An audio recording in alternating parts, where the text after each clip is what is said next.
Welcome back to my YouTube channel, Knowledge Sharing. Today's topic is time management. The only key to success. देखिए हमारे पास तरक्की के लिए क्या चीज़ें हैं? पैसा है, हमारे पास तालीम है, डिग्रियां हैं, क्वालिफिकेशन है, एजुकेशन है और फिर इसके अलावा आईक्यू है और इसके अलावा क्या है कि जो हमारे रिलेशंस हैं, हमारा एटीट्यूड है, ये हमारे लिए सक्सेस की चीज़ें हैं। लेकिन इससे सक्सेस नहीं आती।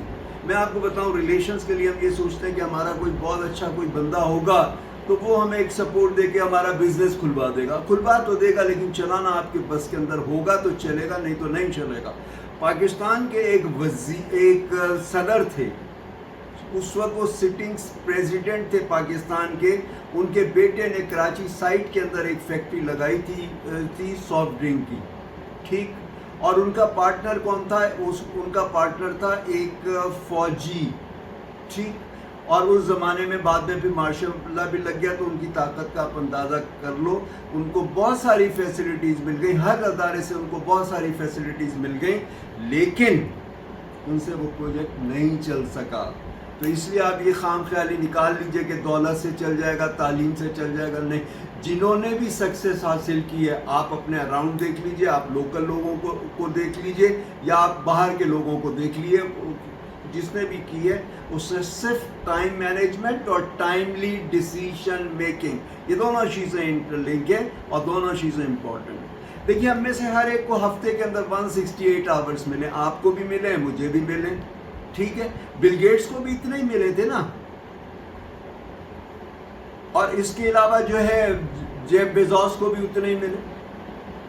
इसके अलावा जो है दूसरे भी आप देख लीजिए, जितने सक्सेसफुल की फील्ड के अंदर है, किसी भी फील्ड के अंदर है, उनको 168 आवर्स मिले। किसी ने जो है वो ब्रेक तोड़ दिया, ठीक है, और कोई खुद ही टूट बैठा। तो इसमें एक और चीज़ है कि टाइम मैनेजमेंट के अंदर जो है एक चीज़ कहा जाता है कि जो टाइम वेस्टर हैं उन्हें टाइम वेस्ट कर देता है, वो ज़ाय हो जाते हैं। आप देख लिए, जिन्होंने भी किया, आप अपने अराउंड बहुत सारे लोग हैं जो सक्सेसफुल होंगे। बात कर रहा था टाइम वेस्टर्स की। टाइम वेस्टर्स के अंदर बहुत सारी चीज़ें हैं जो इंटरप्ट करती हैं आपको, क्योंकि जब तक आप फोकस होके कंसिस्टेंसी से काम नहीं करेंगे तब तक रिजल्ट नहीं आएंगे। आपको चाहिए डीप वर्क। डीप वर्क कब होगा? जब फोकस होगा, कंसिस्टेंसी होगी, तो डीप वर्क। हमारी डिस्ट्रिक्शन क्या होती है? एक तो हमारे फ़ोन की नोटिफिकेशन, इसलिए आप घड़ी इस्तेमाल कीजिए, मत देखिए नोटिफिकेशन को। और उसके बाद फिर क्या होता है कि हम थोड़ी थोड़ी देर बाद नोटिफिकेशंस पे अलर्ट हो रहे होते हैं, देख रहे होते हैं कि क्या आया, क्या मैसेज आया, क्या नहीं आया, और हम सारा दिन मैसेजेस कर रहे होते हैं। और लोग वर्किंग आवर्स में भी, और इवन सीनियर मैनेजमेंट भी वर्किंग आवर्स में कर रही होती है। मैं बहुत सारे प्रोफेशनल ग्रुप्स का मेंबर हूँ, और उसके अंदर बहुत सारे दोस्त जो हैं वो अभी भी कुछ ना कुछ जॉब कर रहे हैं, मतलब मेरे से एज में छोटे हैं, लेकिन दे आर डूइंग जॉब और बड़ी सीनियर पोजीशन पे कर रहे हैं, but still they are doing messages in the day time, in the working hour. इसी तरह से टीवी है, इसी तरह से और बहुत सारी चीज़ें। तो आप देखिए कि वेस्टेजेस ना हो। अच्छा, टाइम मैनेजमेंट के हिसाब से 7 डीज हैं। सबसे पहला डी है डॉक्यूमेंटेशन। आपने अगले नेक्स्ट 24 आवर्स में जो भी काम करना है उसको लिख लीजिए, एक एक चीज लिख लीजिए, जितने भी जहन में चीजें आती हैं सारी लिख लीजिए। डॉक्यूमेंटेशन जो है आपके टाइम के अंदर 25% इंप्रूव कर दी। यानी अगर आपकी 8 घंटे की जॉब है तो आप 10 घंटे का काम करेंगे तो आपको सक्सेस क्यों नहीं मिलेगी? उसके बाद फिर दूसरा डी है। अच्छा, एक और इम्पॉर्टेंट चीज़ है टाइम मैनेजमेंट के हिसाब से, आप अपना टाइम टेबल बनाइए। 24 आवर्स का आप अपना एक टाइम टेबल बनाइए और उसके बाद फिर उसको कंटिन्यूसली इम्प्रूव करते चले जाइए और उसे रिजिडली और रिलीजियसली फॉलो कीजिए, और उसको कंटिन्यूसली आप इम्प्रूव करते चले जाइए टाइम टेबल बना के। और उसको इस तरह से आप अपना ऑर्गेनाइज हो जाइए कि आप घड़ी की सुइयों के हिसाब से ऑर्गेनाइज हों और आपकी फैमिली को पता हो कि आप इस वक्त क्या कर रहे होंगे। उसके बेसिकली टाइम मैनेजमेंट पर क्या लाइफ मैनेजमेंट है, इससे आपकी लाइफ मैनेज हो जाती है। और हमें जो टाइम मिला है ना, वो सांसों के अंदर मिला है। हमें टाइम मिला सांसों के अंदर, सालों में टाइम नहीं मिला, हमें सांसों के अंदर टाइम मिला। जिस वक्त भी आप किसी की भी लाइफ देख लीजिए, इतने साल, इतने महीने, इतने दिन और इतने सेकंड, वो चूंकि हम सेकंडों में हिसाब करते हैं, माइक्रो सेकंड के अंदर नहीं हिसाब करते, इस वजह से होता है। जो जानवर ज़्यादा तेज जल्दी जल्दी सांस लेता है उसकी लाइफ कम होती है, जैसे जैसे डॉग्स एंड चीतास, और जो आहिस्ता सांस लेता है उसकी लाइफ लंबी हो जाती है। यानी जिस तरह से एलिगेटर हो गया, टर्टल हो गया, इनकी आप देखिए लाइफ स्पैन कितना बड़ा होता है। तो वजह यह कि हमें अपने सांसों को कंट्रोल करना, यानी सेकंडों को कंट्रोल करना। अगर आप सेकंडों को कंट्रोल करोगे तो फिर आपको हो जाएगा, और सेकंडों के बजाय माइक्रो सेकंड्स के अंदर। आप देखिए जो लोग रेस जीतते हैं, फर्स्ट, सेकंड, थर्ड और फोर्थ, माइक्रो सेकंड का फर्क होता है ओलंपिक रेस के अंदर, माइक्रो या स्विमिंग की हो, माइक्रो सेकंड्स का फर्क होता है सबके अंदर। आप जो ओलंपिक्स आप देख रहे हैं उसके अंदर माइक्रो सेकंड्स के अंदर वो आ रहा होता है। तो एक बंदा जो फोर्थ पोजीशन पे आया उसको कुछ भी नहीं मिलता, कोई उसका नाम भी नहीं जानता। जो थर्ड पोजीशन पे आया वो सिर्फ चंद माइक्रो सेकंड उससे आगे हुआ है। तो आप उसको देखिए कि आप वो उसको एक रिकग्निशन मिल गया और उसको एक पोजीशन मिल गया। सेकंड वाले ने ज़रा सा उससे बेहतर परफॉर्म किया और फर्स्ट वाले ने उससे ज़रा सा माइक्रो। तो आप अपने आप को माइक्रो लेवल के ऊपर अगर माइक्रो सेकंड के अंदर इंप्रूव करते जाएंगे तो आप बहुत बेहतर होंगे। इंप्रूव करना क्या है, आप कंटिन्यूसली पढ़िए, आप 2 घंटे डेली आप कुछ ना कुछ लर्न कीजिए, आप देखिए आपकी परफॉर्मेंस कितनी बेहतर हो जाएगी। जो दूसरे लोग हैं 10 टाइम आप उससे ज़्यादा बोलेंगे। और उसके अंदर आपका जो ट्रैवलिंग टाइम है उसको आप वो कर लीजिए, उसमें आप कर लीजिए। जो वॉक टाइम है या जो फालतू टाइम है उसमें कर लीजिए। टीवी मत देखिए, देखना है तो थोड़ा सा कुछ देख लीजिए, आपको पता लग जाएगा। आप ड्रामे की 50 किस्तें देखने से बेहतर है कि वही ड्रामे के अंदर प्लस माइनस और वो सारा कुछ होता है, आप वो एज्यूम कर लीजिए और आप रिजल्ट लिख लीजिए और वही रिजल्ट आएगा, तो उसका कोई फ़ायदा नहीं। अच्छा, इसमें एक और टर्म हम यूज़ करते हैं टाइम मैनेजमेंट के अंदर, D stand define your goals. आप अपने गोल्स के हिसाब से चलेंगे ना, अगर गोल्स ही नहीं बनाएंगे तो फिर कैसे आप तरक्की करेंगे, आप पहुंच ही नहीं सकते।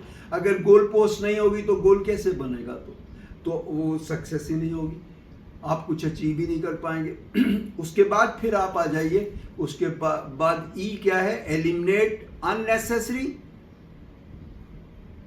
वर्क और टास्क। जो अननेसेसरी चीजें आप उसे एलिमिनेट कर दीजिए, उसको आप एलिमिनेट। ए क्या है, ऑटोमेट योर वर्क। कैसे ऑटोमेट होगा, चलता रहे आपका काम, आप आराम कर रहे हैं, सो रहे हैं, किसी से मिल रहे हैं, आप घर पे रेस्ट कर रहे हैं, आपका काम चल रहा है, कैसे होगा ऑटोमेट, विद डेलीगेशन। डेलीगेशन का मतलब होगा right man for the right job. जिस तरह से वार्नेट बुफेट ने किया हुआ है, वो अपनी तकरीबन 60 कंपनीज हैं, उसके अंदर साल में सिर्फ एक मीटिंग हर एक के साथ करता है, वो भी बड़ी मुख्तसर सी, किसी वक्त मैं वो उस पर भी बात करूंगा। तो डेलीगेशन से बहुत फ़ायदा होता है। अमेरिका के एक सदर थे रेगन, उनकी उम्र 80 साल थी, उनकी परफॉर्मेंस बहुत अच्छी थी, सबसे अच्छी थी। वजह क्या है, वो डेलीगेट करते थे। और उसी ज़माने के एक और सदर थे निक्सन, बहुत यंग थे, बहुत यंग थे, ऑलमोस्ट हाफ एज होगी उनकी उससे, रेगन से। हर काम खुद करने की कोशिश करते थे, खुद करने की कोशिश करते थे कि जितनी जो हम जनरली कर रहे होते हैं, जितनी देर में इसे समझाऊंगा उतनी देर में मैं खुद कर लूंगा। और फिर दूसरा ये कि ये कितना अच्छा काम कर नहीं सकेगा जितना अच्छा मैं कर सकूंगा, नहीं, ये नहीं होता। उसके बाद फिर एल आता है, डील के अंदर आखिरी है L, liberalise your life and enjoy your life. Life क्या है, कोई डेस्टिनेशन नहीं है। हैप्पीनेस हम कहते हैं हमें ये हो जाएगा तो होगा, वो हो जाएगा तो वो होगा, नहीं, दिस इज अ जर्नी। आप अपनी जर्नी को एंजॉय कीजिए, आप अपनी लाइफ को एंजॉय कीजिए and be happy in your life. दूसरा ये कि हम ऑटोनॉमी से, अगर हमारा डीप वर्क है, काम ज़्यादा करना है तो उसके अंदर क्या होता है, ऑटोनॉमी से हम परेशान होते हैं। हमारा दिमाग जो है कुछ टाइम तो मुस्तकिल काम करता है, उसके बाद हम डीप वर्क नहीं कर सकते।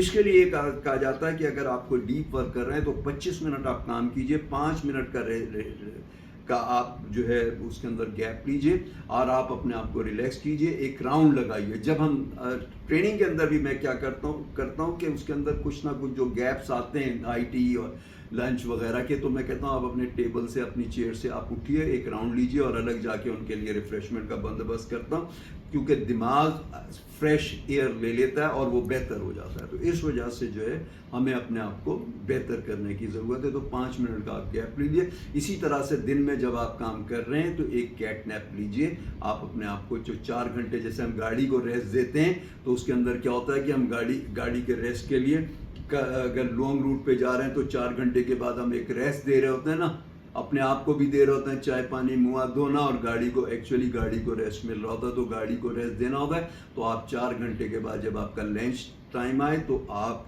कैट नैप लीजिए। उसका तरीक़ाकार ये है कि अपने आप को ढीला छोड़ दीजिए, सर टेबल पर टिका लीजिए, 5 मिनट तक आप बिल्कुल फ्रेश हो जाएंगे। 5 तो नहीं, 10-15 मिनट लगेंगे और आपकी परफॉर्मेंस नेक्स्ट हाफ की बेहतर हो जाए।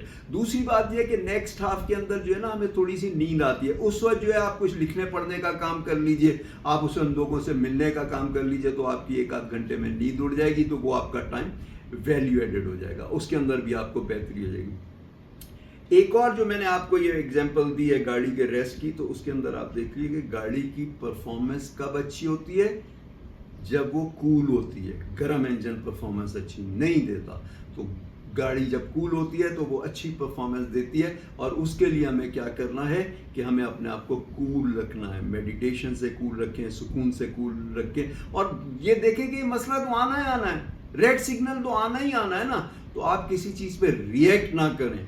रिएक्ट करते हैं हम इमोशन से, आप उसको रिस्पॉन्स दें, रिस्पॉन्स करते हैं हम एनालिटिक्स से, एनालिसिस से करते हैं। इस बंदे ने इतना शाउट हुआ तो क्यों हुआ, पता लगा जी उसके घर के अंदर कोई एक्सीडेंट हो गया, कोई मसला हो गया और वो बड़े ट्रॉमा से गुजर रहा है, तो आप उसको रियलाइज कर रहे हैं to be in other shoes. तो इस तरह से आपके टाइम की काफ़ी सेविंग होगी। इसके अलावा आप अच्छे लिसनर हों, और जो काम आपके नहीं कर सकते, आप ऑलरेडी कुछ इंपॉर्टेंट काम कर रहे हैं, नहीं कर सकते, तो आप उसके अंदर ना कह दीजिए, किसी को भी कहिए, पोलाइटली ना कीजिए, चाहे बॉस हो, कुलीग हो, कोई और फ्रेंड हो, फैमिली हो, कुछ भी हो, आप पोलाइटली ना कीजिए और उसका अल्टरनेट दीजिए कि अभी मैं ये कर रहा हूँ, उसके बाद मैं कर लूँगा, या ये काम फलाना कर ले, और या मैं आज नहीं कल कर लूँगा ये काम, तो आप उसे नो कर लीजिए। इसकी वजह से हमें स्ट्रेस होता है, और जनरली स्ट्रेस जो होता है वो टाइम मैनेजमेंट की वजह से होता है। मैंने शेरेटन के अंदर एक वर्कशॉप की थी, मैं managing stress through time management ये की थी। टाइम मैनेजमेंट क्या है,